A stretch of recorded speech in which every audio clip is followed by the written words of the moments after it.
Yes, so a very good morning, afternoon or evening, depends on wherever you're tuned in from. Welcome back. This is the Boys Arena YouTube channel where I bring you interesting conversation on matters of sports. And today we'll be having the Premier League Pulse. This is season 2, episode 4. I'll be your host, Ian Kimani, and with me on my right. Okay, thank you so much. I'm Osano Frederick, a host here and also a big Manchester City fan. And on my right. Collins, one of the hosts and also analyst, big supporter of Chelsea. So welcome so much, guys, and I hope you'll be here for the time that we'll be here. So welcome. And on the first match, Osano, we saw Bournemouth against Fulham. It was played on Friday, where we saw Bournemouth beat Fulham 3-1. It was a very good game to watch, which on the first half it was at least boring, but on the second half we saw goals come in, and it was a very good game at the end. So maybe you can give us your review on the same. That match, as you said, it was a very interesting match.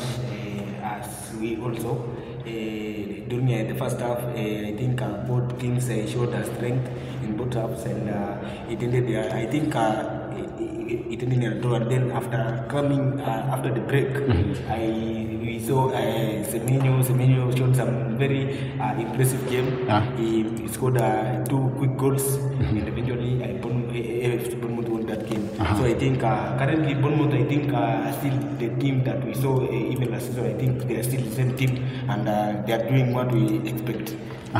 So moving on to the second match, Collins, where we had Leeds play against Tottenham Hotspur. Leeds was the better team here, and I expected maybe something more from them, but we saw Tottenham take the lead and they went on to win 2-1. I think it's about experience in the Premier League. As you all know, Tottenham has been in the Premier League quite for a long time compared to Leeds. So I think that is what easily costed them. And I think also Leeds some small mistakes led to them conceding goals, which saw them lose that game. But to me, I can say Leeds are very good in terms of possessing the game, and also to lead in a pressure game. They know very well how to do so. I think if they continue that way, we might see them ending up remaining in the Premier League this season. On the third match, Osano, we had Arsenal play against West Ham. This is a match that we expected at least Arsenal to show their strengths, and we expected maybe more goals from them, but we saw the game end to a 2-0 defeat, the benefit of Arsenal. Yes, we said we expected much of Arsenal, but I think we have to give credit to the team, because as I have been saying, this season might be Arsenal season, because we've seen how they have played their first 6 or 7 matches, and I think they have conceded only 3 goals. So I think Mikel Arteta this season ni kama ameamua saizi anataka tu ile tunasema tu only the 3 points. He's not most interested in scoring many goals, even if it's only 1-0 win. Ni kama ako sorted na ako sawa. But also I think kwa sasa Arsenal wako sawa. Ukiangalia their squad, they have strengthened their forward, I think, and everybody ukiangalia the defense and everything. So I think that is what iweza kusaidia sana na wakashinda that match very easily, and kwa sasa wako on top of the table. On the next match, I think mtanipea suggestions zote nyinyi wawili juu tumeona Man U did something against Sunderland. I think Sunderland was the better team when the game was starting and whatever, but after the first goal I think wakapata ile pressure fulani. The second goal pia ikamaliza kabisa, and the second half pia ilikuwa one-sided, at least Man U waliamkia kidogo. Sasa sijui kama it's the turning point for Ruben Amorim ama hii ni timu tu ndogo walipata. Amorim how the minds change. Any team ndogo, obviously Sunderland ina experience fiti kama Man U, so you don't expect them to win Old Trafford. Mnajua vile kuna kuanga na kila hiyo, so I think that was an easy win for Manchester, considering any team imetoka relegation. But walicheza fiti. The first 10 to 15 minutes walikuwa na game poa, walikuwa wanapanga. Hadi mimi nilikuwa nashangaa kwani form mimi nimefungaje bao na Sunderland napanga game, but I think Sunderland tu ile and experience kidogo imewapiga chenga, na Man U pia wanajielewa, so Amorim hapo tu alifurahi, but si tunajua Man U 1 win for this whole month. So let's pray for them, because next is getting Liverpool, of which we know what happened. So we don't know what they're planning, or maybe Amorim has decided to do some changes. Osano, your take: Manchester United 2, Sunderland 0. I think that match, I expected Manchester United to react in that game because I remember when we were giving our prediction here last week. I think those rumors ilikuwa inasema maybe if Manchester United could have lost that game, maybe Ruben Amorim angepoteza that match, his role as the coach, but walirudi wakaislam before the game wakasema bado tuna believe in Amorim and everything. But I think also Manchester United, Sunderland is not that team. Ndio wametoka tu relegation juice, they have been away in the Premier League for the longest time. Waja in the Premier League ndio wamerudi. So I think hapo hivyo Manchester United win in that game. We cannot say that Manchester United is back. I think Ruben Amorim has a lot of work to do. If at all the management are still believing in him and bado wanamwaminia ni kama atakuwa this whole season, I think bado we still have to change the tactics and even the first 11 and even try and stick to one first 11. Hapo ndo nadhani sasa Manchester United bado wako na kazi bado. Moving on to the next match, I think this was the match of the week. So pia hapa mtanipea your previous new wawili, Chelsea against Liverpool, where Chelsea went on to win a late winner from Estevao 2-1. Na hii I think imekuwa sasa ni kama kawaida kwa sababu this is the fourth game Chelsea wanaenda na red. Hapa at least si player ilikuwa ni coach, lakini tunasema yote ni mambo ya ball. So Collins, Chelsea 2, Liverpool 1. Game ilikuwa fiti. That is the game nimeenjoy weekend mzima. Game mpaka sasa bado nafurahi. Mimi ni fan wa Chelsea, so msishangae bwana. I think game ilikuwa fiti. First half nilienjoy. Badiashile master. Badiashile alikuwa anacheza kama Puyol Barcelona kitambo. Acha Mpong inexperience, mtoto mdogo ametoka academy alikuwa anacheza fiti.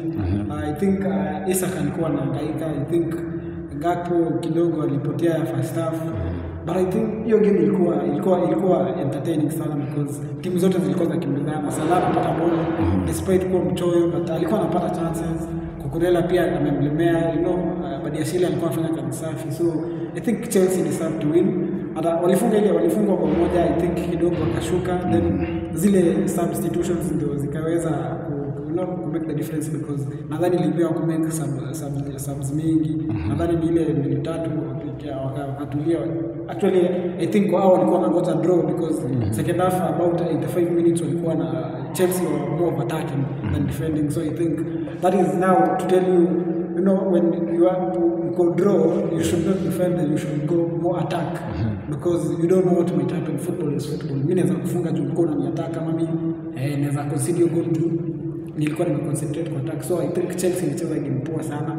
Estevao kijana mdogo, wow, that is a wonderful performance by him. Just about 15 to 10 minutes amecheza, but ali produce something. So I think the game was super. I think Chelsea deserved the win.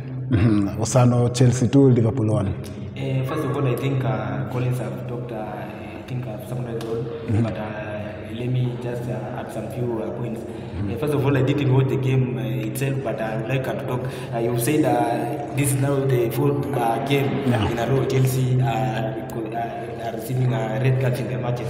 So I think hapo hivyo Maresca and his team should try and work in terms of discipline on and off the pitch, because when niambia kila matches unapata red card, inamaanisha there is something that is missing. And then also to get in the side of Liverpool, I think this is now tukiangalia last season Ancelotti won the league using the squad ambayo alipata alinherit from his predecessor huyo ambaye alikuwa anaita Klopp.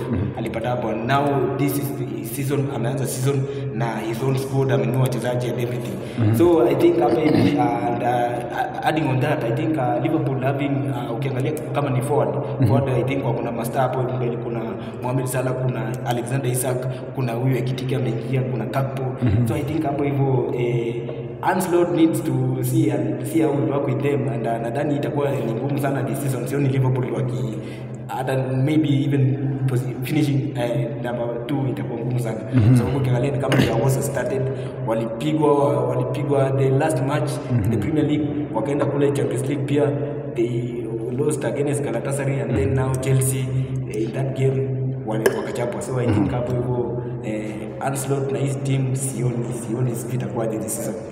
To add on, I think you have seen injuries siku ya ni landa yawe kutoshinda ligi. Arsenal na hizo ni story, hizo ni Chelsea tuko na injuries nani, but we still won against the Premier League champions, reigning Premier League champions. So injuries should not be a story of this and that.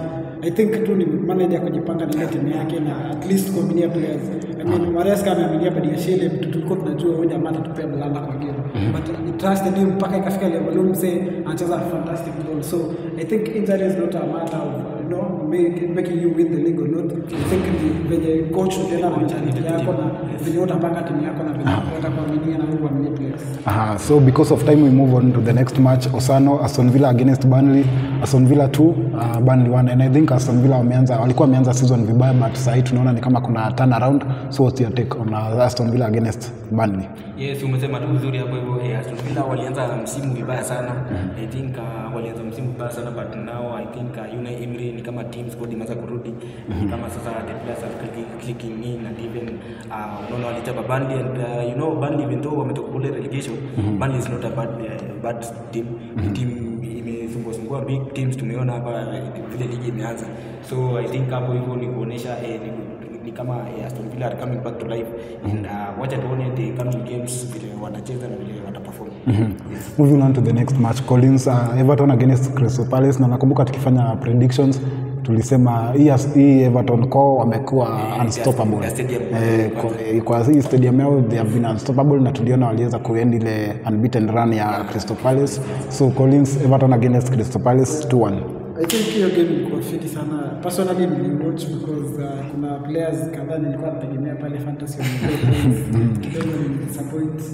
Yeah, but I think hiyo game ilikuwa fiti.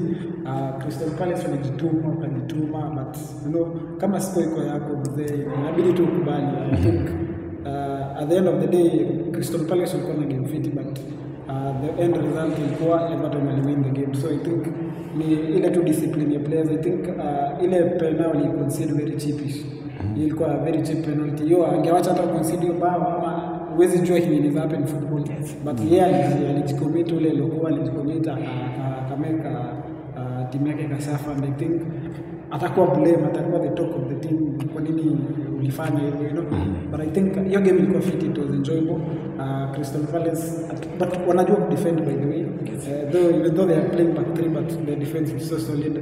Gueye anacheza fit, ule lokuwa anacheza fit, na Richards anacheza fit. I think Everton they have not lost 7. This is their 7th game unbeaten wakiwa kwao, and they are playing at home. So I think hiyo ni team inakushow kwamba tukiwa home si ndio nikusema. So I think Everton will deserve Crystal Palace will deserve to win, but because of this and that Everton went ahead to win the game. Moving on to the next match, Osano, Newcastle against Nottingham Forest 2-0. Hapa ni kama Postecoglou anaona moto hapa. This is his 7th game without a win. So Newcastle against Forest. I think hapo umesema poa sana. Anje ni kama bado mambo ni ngumu sana kule. Ndio huwa yeye anasema nini yake inakuwa the second season. Tunangoja tuone, but I think akiendelea hivi sioni hata kama atafika that second season, kwa sababu niambia in 7 matches bado tunangoja tuone first win. So I think hapo hivyo ilikuwa mbaya sana kwa Nottingham Forest.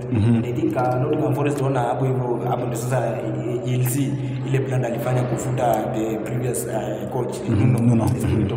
I think kumfuta kazi hapo ilikuwa mbaya sana, na hii ni kama sasa inaonyesha Nottingham Forest this season, the Nottingham Forest that we tulizoea ilikuwa last season.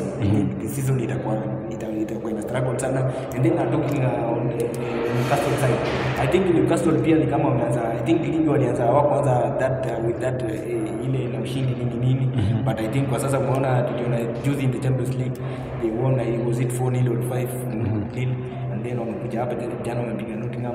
So I think hapo inaonyesha ni kama pia hao nayo wameamka na wako ready sasa kwenda. I think imekosta Nottingham sana ni ile experience ya kucheza game mbili na week. But 79 years out of the championship, then you come back and expect to perform. I think inakuwa ngumu with players they are not used to fatigue and everything. But even Newcastle played over the but hao wamezoea. Sasa mnataka calm down. Hao walikuwa Newcastle kucheza champion at least. Hao wamekuwa huko ndani wanajua venye feeling iko, but sasa but Nottingham 79 years without European competition, then you suddenly come to European competition, mzee utachoka. A good example is Chelsea. Chelsea ilicheza Club World Cup, leo inacheza Champions, inacheza Premier League. Unaona venye mambo ni ngumu. So I think ile exposure pia ni maana kwa players. Moving on to another surprise match, Wolves against Brighton 1-1. Na Brighton hii ni team ilipiga Chelsea, hata kama walitupiga na red, walikuwa na a good game, so siku expect ati wanaweza draw na team kama Wolves. This was a straight win for Brighton according to me. So Brighton against Wolves 1-1. I think Wolves ilikuwa inadisappoint kwenye game. Ukiangalia ile Brighton ilifunga ni bao tu ilitoka from nowhere. Ile makosa tu blanda moja unafanya unapigwa. So I think Wolves, pia Wolves ni team ikiwa home ni ngumu kuipiga juu. You know, the fans I think wanafanya the atmosphere pia so entertaining. Alafu Brighton kidogo hii season they have been so lazy. I think game yao kidogo hawako venye walikuwa na season. Ilikuwa ukisikia Brighton inacheza team fulani. Unasikia intensity ya game ilikuwa fit, but sasa hii game ni slow kwa kidogo, kupanga game yao kama kidogo wamechanganyikiwa. Sijui ule Fabian Azla anapanga aje na team, but whatever they are planning maybe itakuwa ya maana, but kidogo Brighton it's so thing. Wolves kidogo nadhani wanafaa kujikaza juu this season nayo hakuna kulipa. Season ni moto, hata kama ligi inaanza season ni mbaya. So I think wanafaa kujikaza wapande juu. Relegation as well is on the eyes. I think Osano, this will be a very good match for you to give us your review considering Man City is your team. So Brentford against Man City 1-0. Lakini mlitangulia kufunga mapema, mimi hata nadhani mtapiga watu mabao karibu 5. So Man City against Brighton, Man City 1-0. Brentford. First of all, the main thing in football, we're only interested in the points, not interested in the in terms of the goal scored. So I think hapo wamesema vizuri sana. Bao ilipigwa dakika 9, sema Erling Haaland mwenyewe alifunga bao. Then hata mimi niliona hiyo goal, an early goal, nikajua hapa sasa ni kumaanisha goals will be many, but I think hapo tukienda full time tukimaliza ilisha 1-0, na hapo mimi bado nitapatia credit to the team. I think bado naona matches hizi kama this season is coming back, because ukiangalia Beto Rodri tuliona alitoka nje nikadhania ni a big injury, but kumbe ilikuwa tu ni ka discomfort kidogo hivi, na anasema kwa sawa. So hapo hivyo I think hakuwa na match highlights, but although pia Brentford pia ilikuwa timu ngumu during the first few season, kwanza ilikuwa inalemea when playing against Manchester City sana, but I think hapo jana ilikuwa very good hapo na tukaweza kupata ushindi. Because of time naona tunaambiwa na director Masai imesonga sana, but hii lazima tu nikeguzia Mohamed Salah against Erling Haaland. Haaland tumeona ameanza season vizuri, he's currently the top scorer with 9 goals, lakini Salah kidogo pia jana tumeona amekuwa juzi wakicheza na Chelsea tumeona amekuwa mchoyo. Tupe Haaland hii golden boot mapema ama mambo bado haraka tu. Haaland bully by the way. Ukiona ile bao alifunga jana Brighton ni walibully hapa say. No, that is a quality of a good striker. Yani when he selfish but you know uko na aim unataka kufanya nini, because ile bola alipigiwa tu ametuliza kidogo ashapiga ule msiando. So I think Haaland this season yake. Bora injury yakuna Haaland golden boot ni yake safi. Msana hata sijui kama kuna haja nikuulize opinion juu najua tu utasema Haaland. Obviously hii season najua mtasema la season pia alianza hivi baada ikatokea, but this season mimi naona hii ni nini Haaland, because ukiangalia Mohamed Salah, I think Mohamed Salah last season alioverwork much in terms of Liverpool, ni alibeba kwanza kwa sababu ukiangalia scoring 27 goals and 13 how many assists in the league haikuwa rahisi. So I think na msimu huu sioni kama akifanya vile, sioni ni ngumu juu. I think AFCON is around the corner.